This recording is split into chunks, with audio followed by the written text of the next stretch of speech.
Oh my gosh, I just recently learned how to recover a game. So basically, if you want to paste your game to a Stockfish engine, apparently, or to an engine, any engine like outside of chess.com, all you need to do actually is to just open options when you're analyzing, press share, press copy. I already copied, and then you should press the board, and then file, press file, and then wait, actually wrong. Press clipboard and then paste from clipboard, and this is that's the game, and that's already the game. So we're gonna analyze with the engine and with the strong engine and the with the chess.com, because the chess.com system UI is much more pleasing. And I am and Dre. So Dre does analysis, also Andre. You can call me Dre, but you can call me Dre. Dre is much easier and faster and logical. That's what I want you to call me. And so this is a game just right now, maybe like 10, 17 it ended. And I I recently was at school. I was betting money on chess. I was playing chess with with money on the line, and I won 43, and that gave me like the confidence to play chess online. Like I think I can win this because I just played real life chess tournament chess game, and then I won 10 pesos, which is like I don't know, like maybe 10 cents in the U.S. But I mean it's big money in my currency, I in our currency in the Philippines. So let's just look at the game and see what happened. And here I have 92.7 accuracy. I thought it would be like higher, cause or lower, because I am just like the game is immaculate. Like I don't know how to use immaculate, but the game was spectacular. It's like a bomb, bro. Like Hiroshima, Japan, things like that. So 82% for the enemy. There's no brilliant moves, but this is just a phenomenal game. So e4, c5, knight f3, g6, and a d4. This is called the Sicilian Hungarian position or line.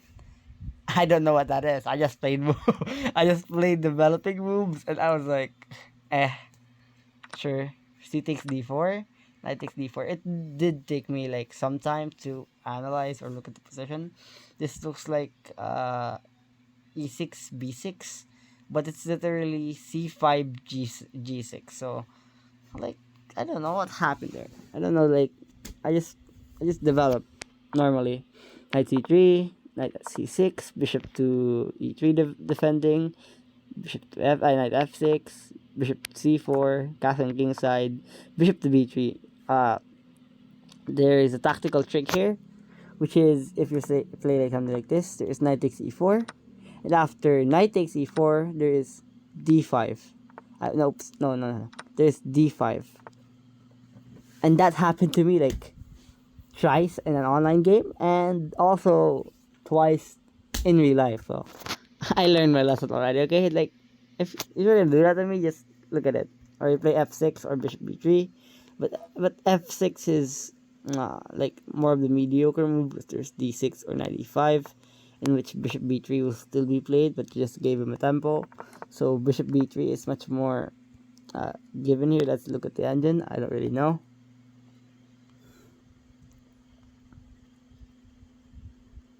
Like the engine is like bishop b3, because you would just retreat your bishop, and that is much more safer. Okay, so we're gonna go back, and we place d6, f3. Now you support. There's a big difference, as you have seen in the line I've shown you. And now after bishop to d7, there's h4. You know why I played h4? Because we played 3 games. And the first game I lost. I played h4 in the first game. Let's take a look at that. I don't know what happened here. It's a kind of I don't know what do you call this. But as early as move 7, I played h4 already. I didn't play f3.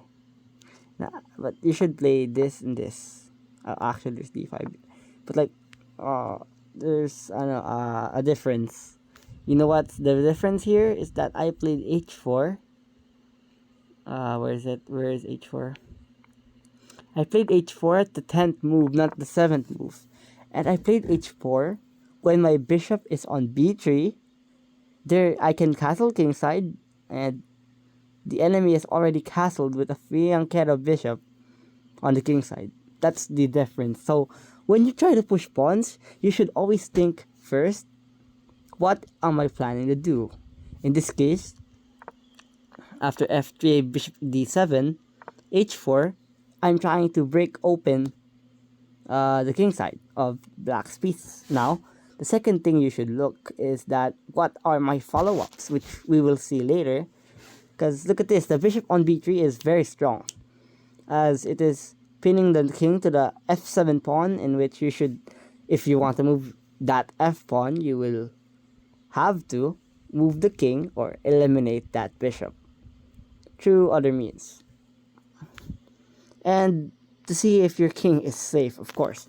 That should have been like the number one, but this is number three for me because it's the middle game. Like, how can you blunder your king this early if you're at 2,250 rating or 2,200 or 2-1, something like that? So things like that, and now queen to c7. I was blown here because queen to c7 is quite a dubious move. The best move here is to play h6. I have also thought of h6.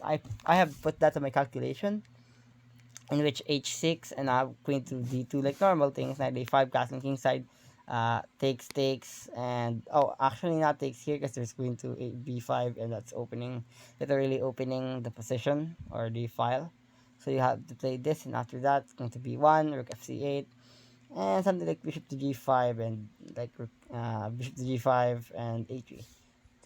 There's also a difference there. So things like that. It's quite a dubious move because you're not preventing the attack, and you're like saying to your enemy, "Huh, just attack it. I don't really care. I don't see it." So I played king to d2, knight e5. You could have played h5 still, but oh wait, we're gonna look at the strong engine now. After knight to e5, no, after h6, if you played h6, there's g4. I calculated this. After, if you say you take h5, and after knight takes, you don't play rook takes. I tried to calculate that. It's just like, for me, it's like, I don't have any attacks. But after knight takes, there's castling kingside. You must be patient. And if you take another pawn, there's rook dg1. I am not kidding when I'm telling you that this is winning for white. This is winning for white. And say you play d5, things like that, d5, rook takes. Let's say you play rook takes. It's also still winning. Rook takes is still winning. And let's say you play knight here, trying to eliminate that knight, that bishop. You just play bishop d5, avoiding it. And if you play something like this, you just take the rook. I take the knight. I take the bishop, and you check, and the king moves. It's mate if you actually go to, and then something like, oh my gosh, bishop d7 is still mate. And if you take, just check, and that's mate. Oh my gosh, what the hell is that? So, as you can see, open files are everything. We're gonna look at that again because that is very helpful for me to remember and for you to analyze. As you can see, the follow up here is very tricky. If you like give up midway of the calculation, you will not find it. h5 again. If you take, there's h5, and if knight takes, there's casting kingside. It's not that bad if you don't take it, but if you don't take it, say you play d5, the best move, giving up the pawns to 2.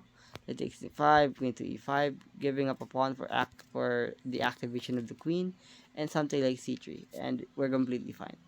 As you can see, the pawns for black is 6 pawns, and for me it's 5. Again, you can still take this, but it's losing for you because, well, it's losing for you. It's losing for you. Oops. As after knight to g5, queen to e5, there's still rook to g1, dg1, and things like this is happening, and I do not know what to say. That is winning, so we should always look at such positions and just analyze. But if you play a5, you don't take the pawn. You can take the pawn, but for me personally, I would not take that. Let's say like queen e5. Uh, you guess castle, just safety your king. There's nothing more to be done. And after rook ac8, pressuring the king. Knight takes c6. Why not rook takes? G5, g5, knight back. Blockading. Uh, you don't want a queen trade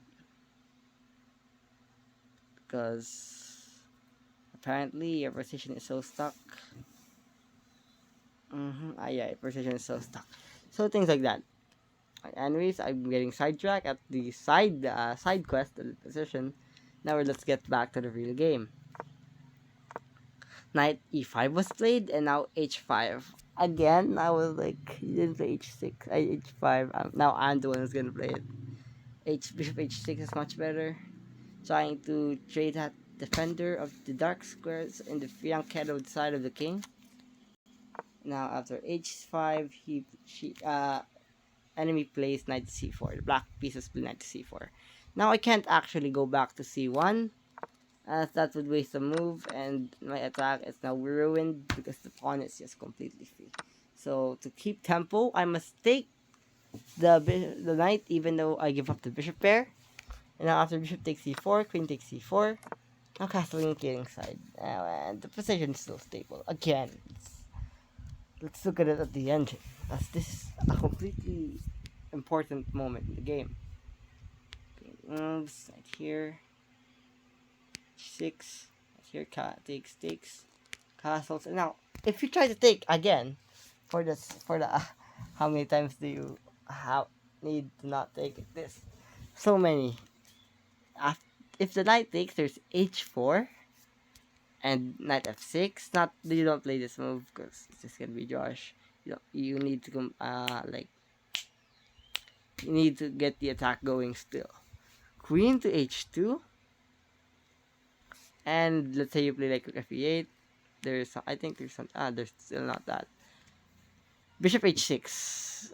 That's bishop h6. That's bishop h6. This is bishop h6. Again, if you ignore it, there's takes, check, king move, and then something like knight here. Knight c6. It's completely crushing, as you can see. Takes, you don't take this yet. You can still take that. I'll take this, and then it takes, then this, and then queen check, king here, and check, and boom, and it's just winning. Because you're up a piece. Yeah, it's winning.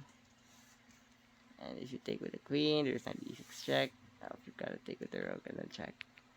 And if you don't take with the rook, just check, boom, mate. That it all interconnects, okay? And if you don't take it, just click in here, takes, and then just look at hf1, queen move, queen here, queen here, and then like knight b5, look here, knight takes. And if you try to defend, there's knight takes. Yeah, it's a weird position, but it's very just winning. And you can look at this game in my account, but feel free, sure. I just wanted to show that variation if you try to take. But of course he didn't take. He played rook fc8. b5 is much better, trying to create counterplay right in this position. And I was scared of b5, because b5 is scary for the sole reason that, like, if I ignore it, say push pawn, bishop h8, push pawn again, just b4, and after I go back, the queen takes, and I'm just scared. I'm a complete squaredy cat here. Takes, and then something like this. It's just so bad. Oops, it's just so bad if you look at it. So I was scared of it. But there's actually just b3. And after queen to b4, there's knight takes. And queen takes, and if you take this, it's just free still. And after e5, knight takes d6, it takes d6, and now bishop takes d4. I sacrificed the piece, but look at this position. 4 pawns for 7 pawns. and you are in a locked position, like very very locked, and still a hard game for both the white and black pieces. So that's a really complicated line. As yeah, it's just complicated. I don't want to go to this part. It's just complicated. I am very sleepy too. So casting queen side, rook f8, and now g4. I just want to attack. Bishop h6 is wanted here. Is g6 wanted by the engine here? Takes, bang. Rook f1. I play g6. I guess I'm possibly bishop h6, but I'm still fine. And now b5, trying to attack, and now h takes g6, creating my own counterplay. So I do have to take that. H takes g6 again. King to h, queen to h2, and now b4. B4 is scary if you look at it at first look, because it's threatening to play queen takes e2, but it's defended by two pieces. And when do you do when you it's two things are defended by two pieces? You have the other one go and attack. Knight d5, a great move in this position, as you can stop. They can stop you from winning a pawn in this position. It's either queen takes h7 or knight takes e7. And he takes the knight. You should have played king f7. After king f7, I would have just taken the pawn or the knight. It takes f6. Bishop takes f6. Not pawn takes. There's this queen takes d6, and I'm infiltrating. So bishop takes f6. Queen takes e7 check. King to e8. Queen takes d6 check. King to d8, and now king to b1. Now the king's safe. So he didn't. He still doesn't play that. Knight d5. The intermezzo, which is queen takes h7 check. I would want to show you the line where he plays uh, king to f8. There would be bishop h6, and you can take, but it's very losing if you do take. And your king can also just go here because it's gonna be mate, and you have to get up. And after going up, there's e5 check. King takes e5. If you take with the pawn, it's g5 check, and it's also completely over for you still. E5 check, king takes e5, queen to g7 check, knight f6. You play king f6, there's queen h6, and after going back, there's king g5, g5, check, and then knight check back. Oops, check, bang, check, bang, check. Complicated line for mate, and then king takes, queen g7, knight f6, rook h5, and if you take, it's queen g5, and oops, in d7 it's mate. That's a crazy line, crazy line. And that's just mate, and that's winning. h5, bishop f5, queen e7 check, king to e6, queen to e6. Wait, what if you go here? Queen takes d6, and you have to go down. The knight to rook to e1 check, king moves, rook check, and takes, and then check, and then move and mate.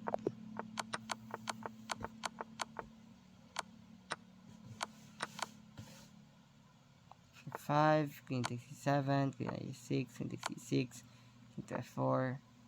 It's just winning outright. It's just mates and mates and lots of mates.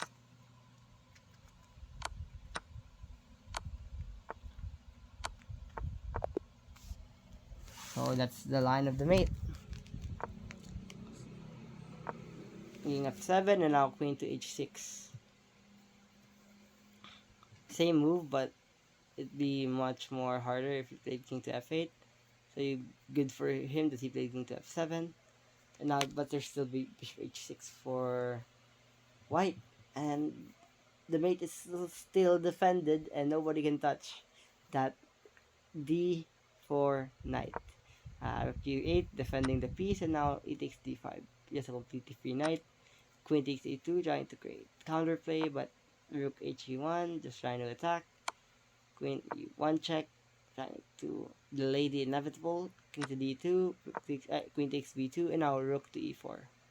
Basically the final blow, because after queen e3 and after some checks, it's clear that it's gonna be very winning for white after rook f4 check, king e8, rook takes f8 check, queen takes g7, rook f3 check, trying to Hail Mary, and now after queen takes c2 check, rook d2, queen c1 here is one of my like flex moves.